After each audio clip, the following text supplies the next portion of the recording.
They built her to obey and destroy, but one human made her choose something else, love.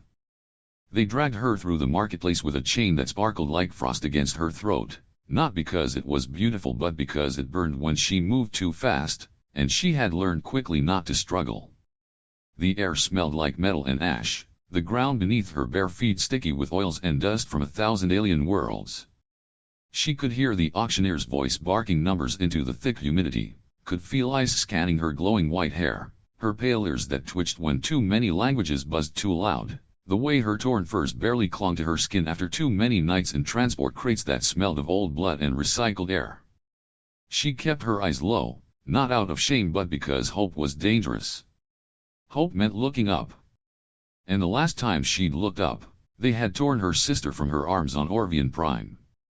That had been the last time she screamed too, and they made sure she wouldn't forget what screaming earned. So when the bidding started, she stayed silent, not even flinching when one of the guards yanked her collar to make her turn and show her profile. She did as she was told, her heartbeat slow like she had trained it to be, like prey pretending to be stone, because sometimes the ones who bought you liked you to be afraid, and sometimes they liked you to fight, and she never knew which version of hell she was being sold into next. The man who won the bid didn't shout. He simply raised one hand. Quiet. Intentional. And the others just stopped. The auctioneer hesitated for a breath, then declared the final number, and the guards moved like machines, unlocking her collar and replacing it with another marked with the insignia of transfer. She didn't look at him. Not when they walked her down the loading path. Not when he signed the genetic buying contract. Not when the guards shoved her to the floor of the transport bay and told her she now belonged to number 47 cargo license, certified private purchase under Dominion law. All she saw were boots. Thick, worn, black leather with dust from a red world still clinging to the soles. Human. That much she knew. She could smell Earth species by now. They always had the scent of oil and citrus and something like stubbornness. She expected him to kick her. Or speak to her in commands. But the man didn't speak at all. He merely reached out one hand and offered her a coat. It was simple. Heavy. Warm. The inside lined with thermal fur. And when she didn't take it, he didn't force it onto her. He just laid it on the floor and stepped back. She didn't understand. This wasn't how it worked. There were rules to these things. The first hour always hurt the most, and she braced for it in silence, her fingers curled into fists so tight her claws drew blood. But still he said nothing. The ship door sealed. The engines hummed. And then the silence stretched too long to be safe. He sat in the corner, back against the control panel, and said softly without looking at her, "You're not going to be hurt here." She didn't believe him. Not because he lied. But because no one had ever told her that before without following it with pain. She watched him through narrowed eyes, the coat still untouched beside her, her breath shallow as if even air might betray her now. He didn't sleep. He didn't move closer. He didn't gawk or grin or ask if she understood galactic common. He just waited. And when her body began to shake from the cold she could no longer pretend not to feel, she pulled the coat around her shoulders and sat there, wrapped in something that didn't smell of chains or blood or bleach. It smelled like leather.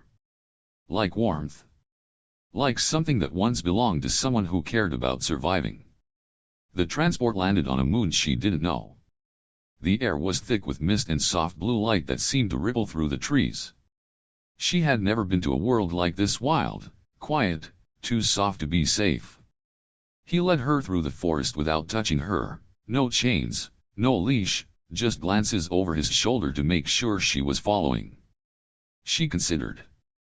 She didn't know what to expect the next morning, but when she opened her eyes and saw the fire still glowing softly, warmth curling around her like a whisper, she realized with a strange sort of unease that nothing had happened during the night, not the kind of nothing that meant neglect, but the kind that meant safety, and that was more terrifying than any bruise. The blanket hadn't shifted. No new cuffs on her wrists. No strange devices beside the bed. Just silence and heat, and the soft creak of wood as the wind moved through the trees beyond the cabin walls. She sat up slowly, unsure if her muscles would remember how to move without fear, and as the blanket slid off her shoulder, exposing the pale curve of her collarbone, she shivered, not from cold, but from the sensation of being untouched. She had not been untouched in years. Her fingers gripped the fabric as if to remind herself it was real, that she hadn't hallucinated the night before, hadn't dreamed the soup, the fire, the coat left carefully beside her without demand. When the door opened, she tensed, her instincts coiled like a cornered animal's, but it was only him, Finn, carrying a bundle of salvaged equipment and a fresh cut of something that smelled like cured meat and dried herbs. His eyes met hers for a second, warm but unreadable, and he simply nodded, as if it was normal to return to a cabin where a former slave waited by the fire like a guest, not an object.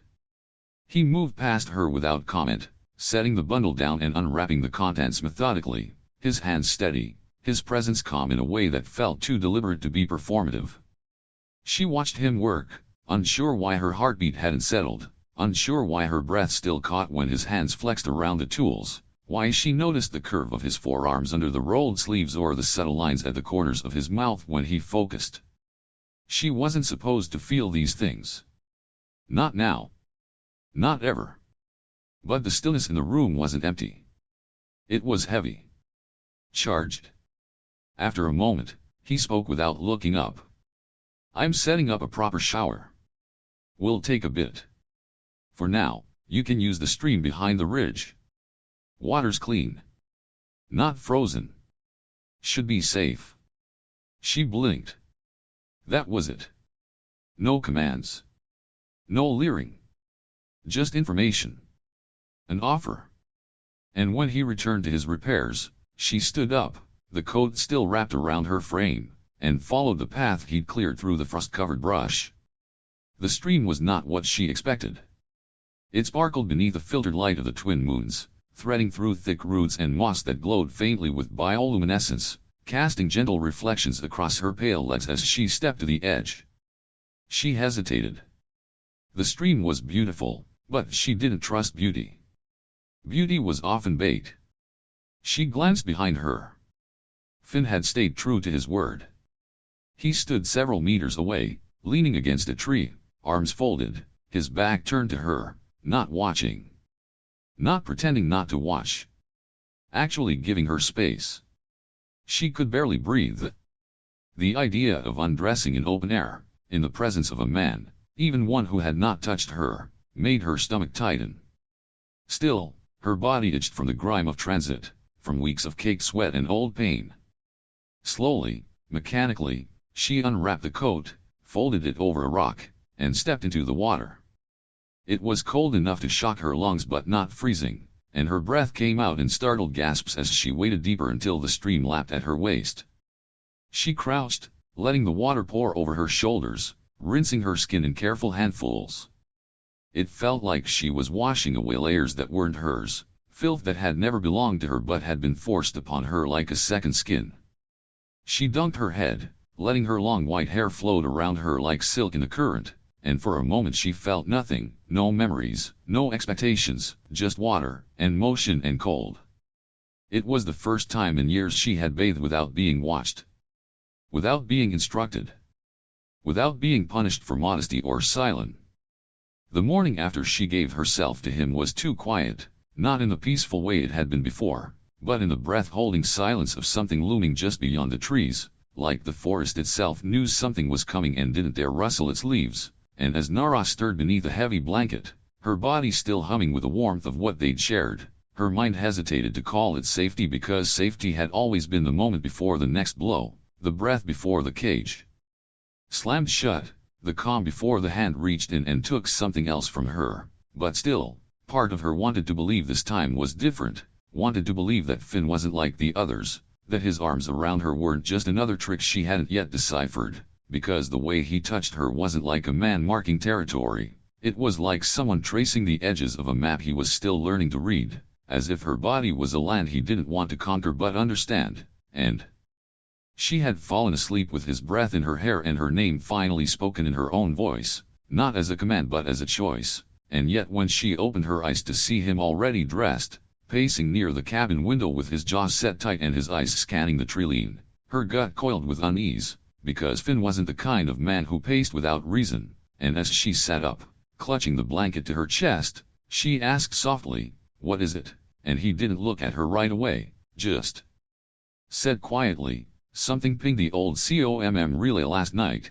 long-range frequency, encrypted but sloppy," and her blood ran cold because there were only two kinds of people who used encrypted frequencies in the outer sectors: Dominion patrols looking to enforce forgotten laws, or traffickers searching for lost inventory, and neither option boded well. She stood and dressed quickly, her hands shaking slightly as she pulled the borrowed shirt over her skin, no longer just aware of the cold but of the fragile line they had been walking without realizing it, because this moon, for all its silence and beauty, was still mapped in the Dominion's archives as a potential resource node, and the moment someone remembered it existed, they'd come, with scanners and weapons and binding protocols, and Nara would once again be reduced to a barcode in a registry, not a person in someone's arms. She looked at Finn and he was already moving, pulling gear into a pack, checking battery levels on the sensor rifle, strapping the emergency beacon to his wrist in case the cabin was compromised, and she asked without needing to,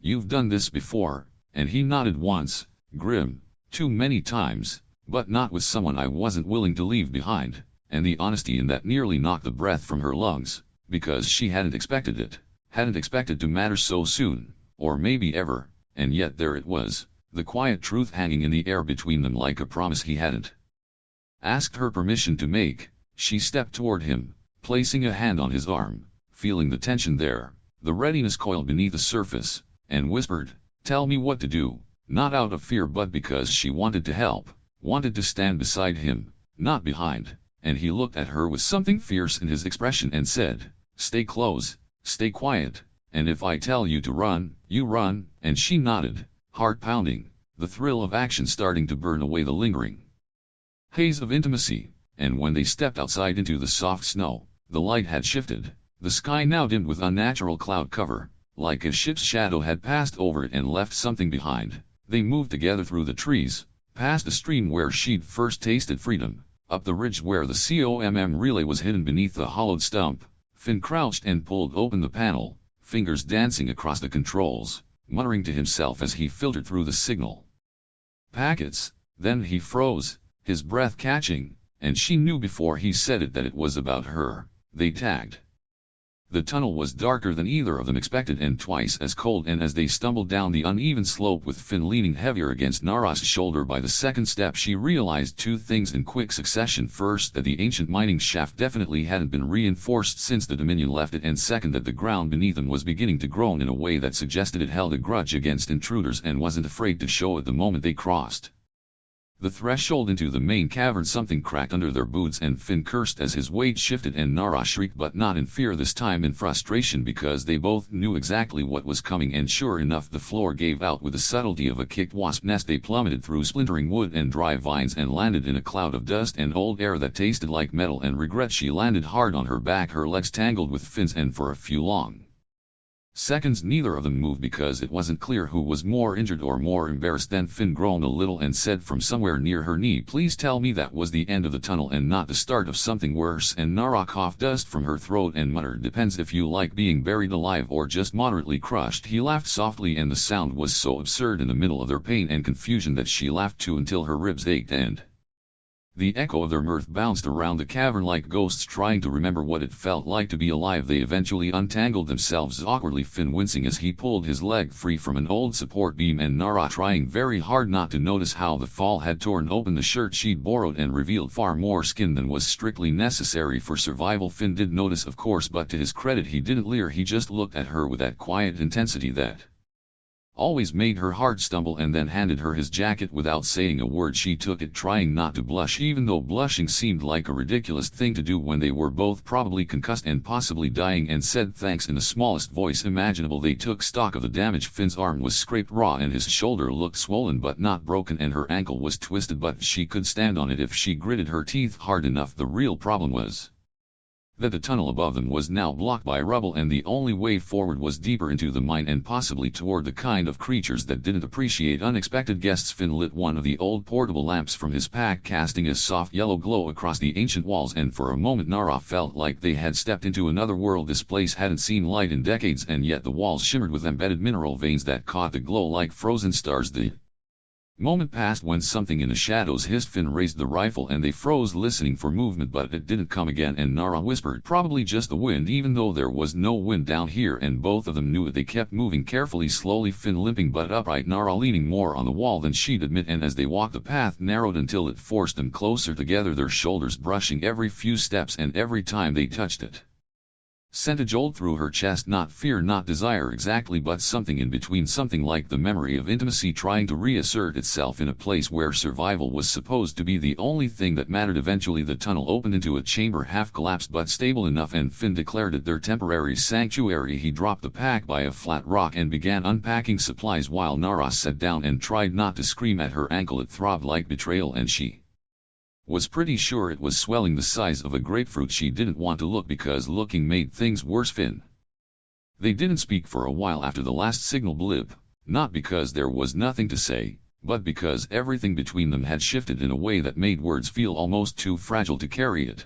And as Finn checked the receiver again and Nara tightened the strap on her borrowed boot to brace her ankle, their eyes kept meeting, not in panic, not even in strategy, but in that lingering, breathless pause that lives between people who have crossed a boundary they can never uncross. She could still feel his lips on hers from earlier, still taste the warmth of him when they'd laughed together in the dust and kissed like people who weren't supposed to, and she hadn't meant for it to go any further, not then, not there, not with her heart already a brittle shell barely held together. But something about the way he touched her even when it wasn't necessary, something about how he hadn't run from the pieces of her but seemed to gather them like they were worth holding, that made it impossible to pretend she didn't want more. They walked again for almost an hour, the tunnel spiraling down into a deeper chamber with a collapsed ventilation shaft that let in a stream of light from above, soft and golden and filtered through vines and frost. And for the first time in what felt like years they stopped, not because they were forced to,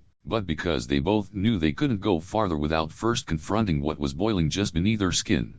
Finn lowered the pack, dusted off a patch of flat stone, and set down the lamp, and when he turned to her he didn't ask, he just looked at her like she was still real, still whole, even after everything, and it was that look that undid her. She stepped toward him slowly, her breath catching in her throat, not from fear this time but from the rush of something terrifyingly soft, something she hadn't let herself feel since the first collar had clicked shut around her neck all those years ago. His hand met hers gently, fingers brushing over the back of her knuckles like he was asking 1,000 silent questions with one simple gesture, and she answered by curling her fingers through his and leaning into his chest, her face pressed against the place where his heartbeat lived and steadied her. She whispered something she didn't plan to say, "I want this," and he didn't flinch, didn't hesitate, just wrapped his arms around her and held her as if it was a promise. They kissed again, but slower this time, with the kind of reverence that made her knees weak and her pulse race and her doubts scatter like dust in sunlight. And when he slipped his hand along her jaw and tilted her face toward him, she didn't pull away, didn't brace, didn't freeze. She leaned in deeper, feeling his breath mingle with hers as their bodies aligned without urgency. She felt the fabric of her shirt shift as his fingers slid along her spine, not possessive, not rushed, but mapping her like something sacred. She closed her eyes and let him find her there, skin to skin, not with hunger but with gratitude. And when he whispered her name, it was the first time she had ever heard it sound like a blessing instead of a command. She tugged at his shirt, her hands clumsy with need, and he let her peel it off, revealing the lean muscle and scattered scars that told stories she hadn't yet asked to hear. Her fingertips traced one line across his ribs and he shivered under her touch, not from cold but from the electric current that passed between them. He laid her back gently on the warm rock, the moss beneath her like soft velvet, and when he moved above her he moved with care, like every inch of her was a question he wanted her to answer. She kissed him again, deeper this time, her legs wrapping around his waist with instinct she didn't have to justify anymore. His lips explored her neck, her shoulder, her collarbone, each kiss sending a ripple through her that made her breath come in stutters. And when he paused just to look at her, really look, with his hands cradling her cheeks and his body hovering close but not pressing. The hours that followed felt different from everything that came before, not because the danger had passed but because the weight of what they had shared seemed to cast a shield around them stronger than walls or weapons, and as they climbed the slope toward the upper tunnels, Finn's hand never left hers, not even when the path narrowed or the rocks shifted beneath her feet, and Nara found herself watching him with a strange ache in her chest, not just from what he had given her, but from the way he looked at her now, like she was not only real but chosen, not just something he had saved but something he wanted to keep saving every day, and for the first time in years she felt the unfamiliar pull of a future, the dangerous dream of what might come next if they lived long enough to see it. They spoke in low voices, half laughter, and half plans, about places they might go, safe moons no one remembered, empty stations full of forgotten tech where they could build a home out of salvage, and quiet and kisses, and she had just told him about a dream she'd once had as a child, of living near a silver ocean where the waves whispered in a language only the stars understood, when the world shifted under them again, not physically this time, but in a way she couldn't explain, a flicker at the edge of her mind. Like a candle being snuffed out mid-thought, she stumbled, her breath caught, and Finn immediately turned to steady her, but her fingers clutched his arm too tightly, her eyes wide, pupils dilating in a way that made him freeze. She whispered, "Something's wrong," and then she blinked and for a split second she looked at him like she didn't know him at all, not like a stranger exactly, but like someone seeing a face for the first time and trying to remember where they'd seen it before. He called her name gently, once, then again with urgency, and she flinched at the sound of it, stepping back, clutching her head as if something inside was fracturing. Her voice cracked when she asked, "Why do I know you?" And Finn felt his heart drop into the hollow of his stomach because this wasn't fear, it wasn't confusion, it was something deeper, something broken. She blinked again and her voice turned mechanical for a moment, flat and emotionless, recollection buffer exceeded, memory loop unstable. And then she gasped and doubled over, her body shaking, and Finn caught her before she collapsed, lowering her gently to the ground, panic threading into his voice. Now as he checked her eyes, her pulse, her skin already slick with sweat, he whispered, "No, not now, please not now," but he already knew what this was, already feared it might happen, and now he cursed himself for not checking sooner, for not realizing the full scope of what the Dominion might have done to her. Because tracking implants were crude but recoverable, what he'd never considered was a cognitive leash, a neural override that buried itself deep in the brain and only triggered when certain emotional thresholds were crossed, and if she had been subjected to experimental conditioning, then what they shared might have been the very thing that activated it. Her memories, her feelings, the part of her that had chosen him, all of it could now be unraveling from the inside.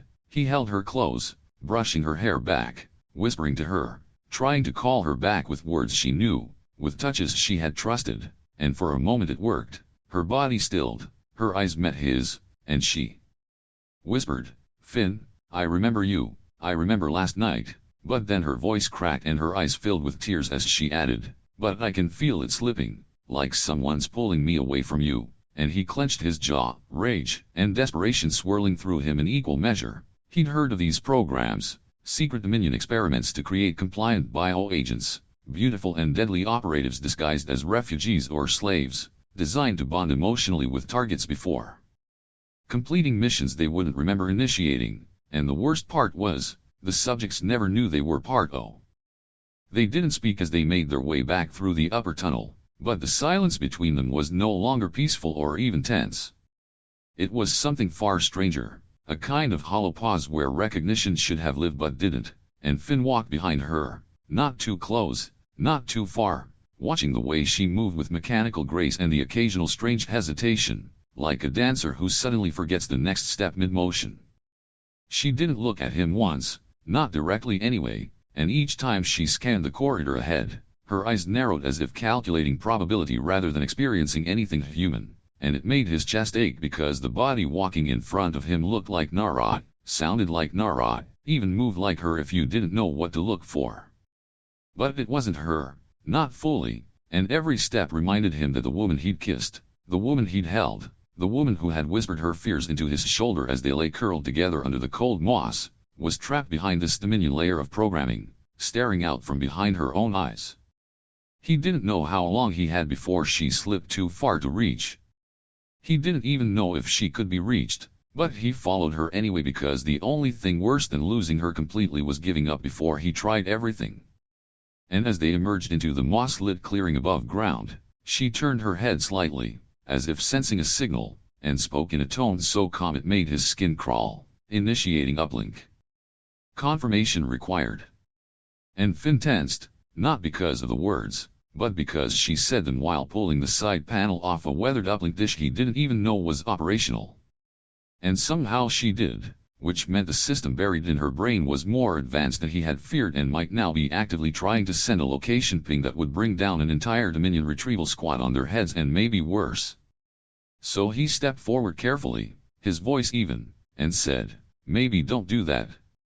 And she turned to look at him with a gaze that held no malice, only confusion, like she couldn't quite process why someone would stand in the way of a system task, and said, "If I do not transmit, they will assume compromise and initiate fallback protocol." And he asked gently, "What does fallback protocol mean?" And she blinked slowly, her lips parting just enough to say, "Elimination."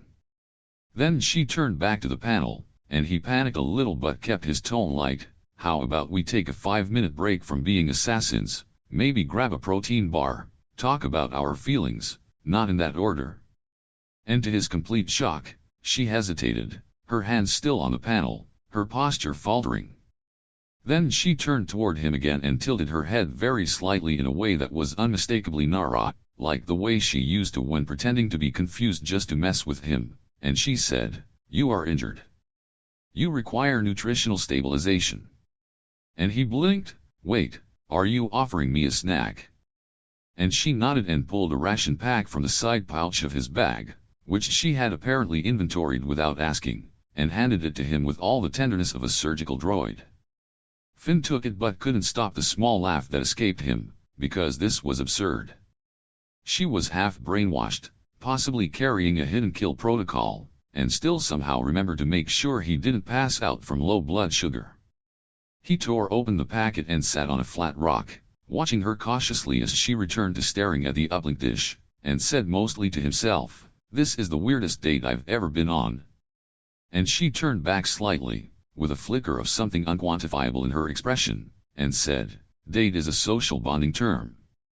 And he smirked, "Yeah, well, don't get used to it. I usually bring flowers, not espionage." And she blinked again, clearly parsing the joke. Then something strange happened. Her mouth twitched. Not a smile, not exactly, but something adjacent to amusement, like the programming didn't.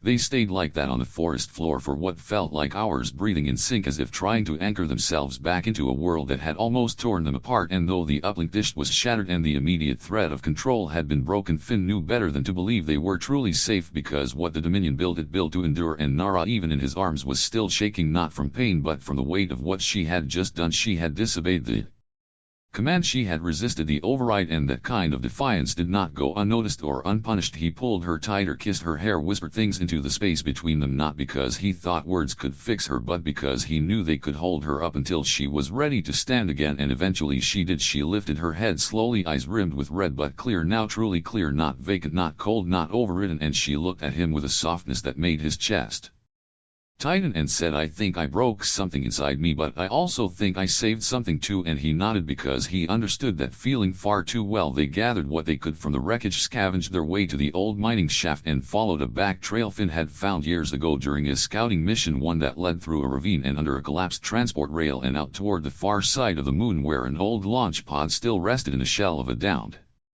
freighter. If they could reach it, if it still had power, they might be able to jump to a nearby neutral zone and disappear into the folds of the outer belt. And for once they moved not like fugitives but like people who had made a choice not to run out of fear but to live out of stubborn hope. And along the way they talked more than they had in days, about nothing and everything, about how she remembered flashes of childhood training simulations masked as dreams, how she had sometimes woken up feeling Like someone else had borrowed her body for a night and left behind fingerprints on her thoughts, and how when she met him something inside her had gone quiet, not because the program had shut down but because the part of her that was real had finally had something to hold on to, something to fight for. And he told her how he had once served in a recon unit under Dominion rule, how he'd broken ranks to expose a war crime and been hunted ever since, how he'd built the cabin not as a sanctuary but as a grave for the version of himself that had believed in structure and order, and how meeting her had made him feel alive again, not in a shallow way that adrenaline gave you but in the quiet permanent way that came from being seen. And they walked and limped and sometimes leaned into each other with a kind of broken symmetry that made it hard to tell where one ended and the other began. And when they finally reached the old freighter, it was just as rusted and dead looking as Finn remembered, but the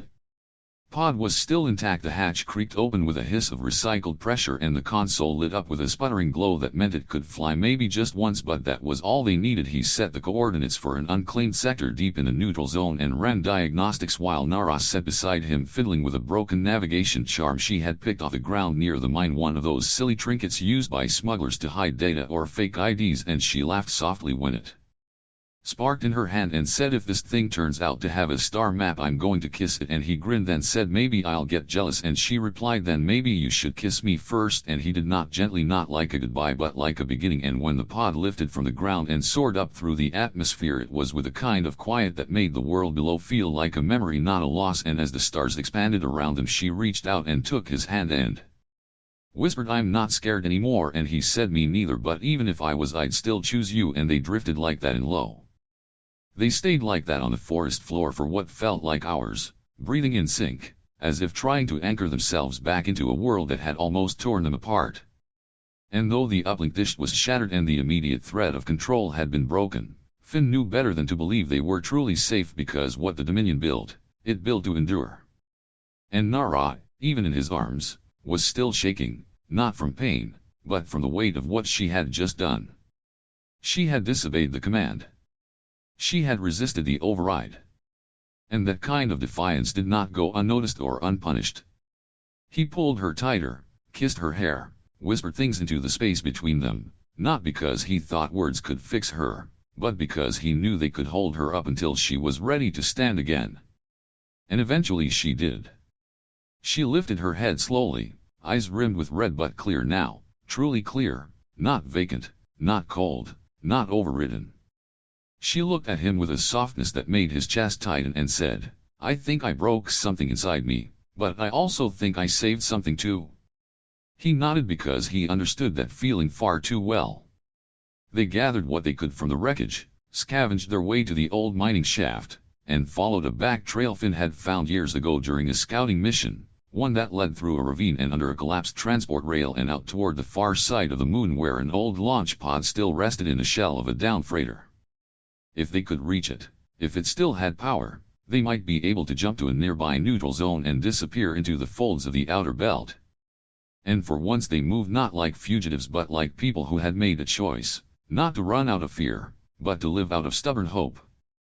Along the way they talked more than they had in days, about nothing and everything, about how she remembered flashes of childhood, training simulations masked as dreams, how she had sometimes woken up feeling like someone else had borrowed her body for a night and left behind fingerprints on her thoughts, and how when she met him, something inside her had gone quiet, not because the program had shut down, but because the part of her that was real had finally had something to hold on to.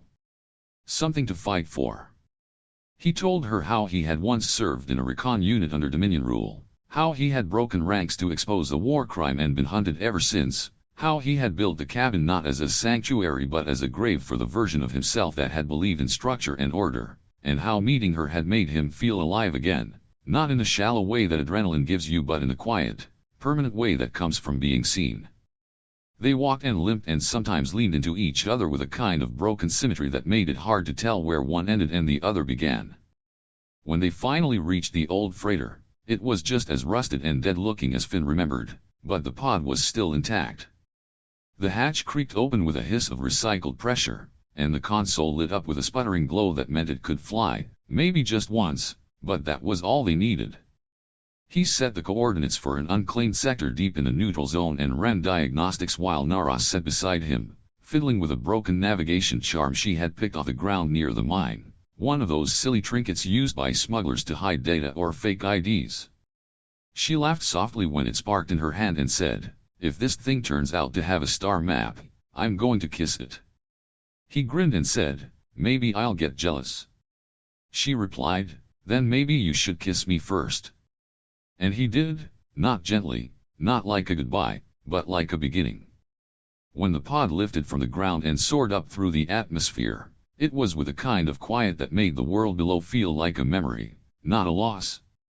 As the stars expanded around them, she reached out and took his hand and whispered, "I'm not scared anymore." He said, "Me neither. But even if I was, I'd still choose you."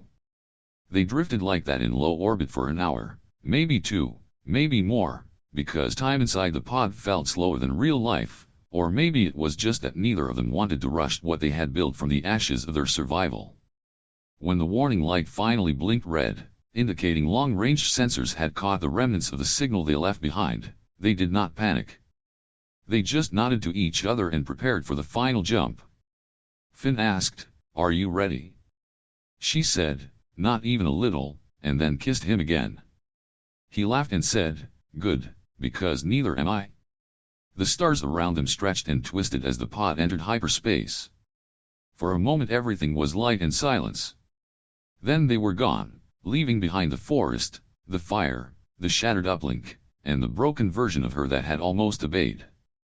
When they arrived hours later in a quiet corner of space near the asteroid cities of the outer free zones, they docked at a run-down supply station, traded what little they had for a bunk and a burner ID.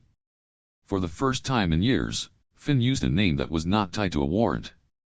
Nara chose a name too, not the one the Dominion had given her, not the one etched in her implant files, but one she had heard in a story once about a girl who turned from shadow into flame. As they settled into a small room above a mechanic's stall with creaky walls and oil stains on the floor, she sat beside him on the edge of the narrow bed and said, "So what do we do now?" He said, "Whatever we want." She looked out the window at the city lights flickering through smog and stars and said, "I want to build something with you. Not a hiding place. Not a cage. But a life." He nodded and said, "Then let's start now." Together they began rewriting the future, not as soldiers, not as fugitives, not as broken parts of some machine, but as people who had chosen each other over everything else. And though the Dominion would keep looking, and the codes in her mind might flicker again, and the ghosts of what had been done to her might never fully vanish, they would face it together, one moment at a time. Sometimes at night, when the city was quiet and the stars above their ceiling flickered with static, they would lie together, and she would whisper, "I remember." He would kiss her shoulder and reply, "I always will." Neither of them knew what the end of the road would look like, but they knew they had already passed the worst of it. They were more than the sum of their scars, and love, even in the hands of the broken, could still grow something unshakable. The girl who was made to kill him had instead saved him, and in doing so, had saved herself. That was the kind of ending they never expected, but the only one that ever truly mattered.